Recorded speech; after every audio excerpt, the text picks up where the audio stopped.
ఇప్పుడు ఇంకా టికెట్ రేట్లు బెనిఫిట్ షోల వరకు టాపిక్ కాదమ్మా, ముందు ఇండస్ట్రీ గ్రోత్ అది చిన్న పార్ట్. అది బెనిఫిట్ షోలు టికెట్ రేట్లు అనేది చిన్న పార్ట్, దానికి ఇంపార్టెన్స్ కాదు. గవర్నమెంట్ పెద్దది, నేషనల్ వైడ్గా ఇంటర్నేషనల్ వైడ్గా తెలుగు సినిమాని ఎలా తీసుకెళ్దామనే బిగ్ విజన్, అదే ఎజెండా. సినిమాలు సెకండరీ, సంవత్సరంలో 200 సినిమాలు వస్తాయి, అది ఇంపార్టెంట్ కాదు.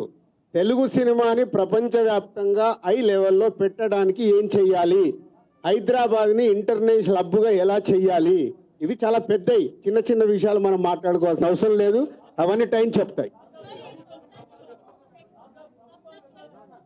इमीडिएटली 15 डेज में सीएम साहब एफडीसी एज ए चेयरमैन, अभी मैं इंडस्ट्री को और गवर्नमेंट के बीच में कैसा क्या क्या लेके अभी गवर्नमेंट को सबमिट करना इमीडिएटली मैं स्टार्ट करता हूँ, वो मेरा जॉब है. या नेक्स्ट स्टेप कमिटी వాళ్ళు మినిస్టర్స్ కూడా కమిటీలో మెంబర్స్గా ఇస్తామన్నారు.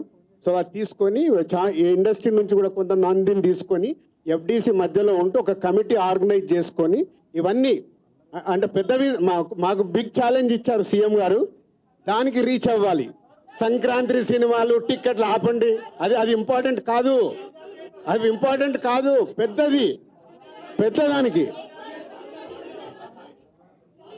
मैं एक काम करता हूँ, मैं ये जो इधर गवर्नमेंट ऑफिशियल से जो काम होना हो गए, मैं एफडीसी को बुला के आप लोगों का Q&A होना बोलता हूँ, मैं एफडीसी में लगा के बुलाता हूँ.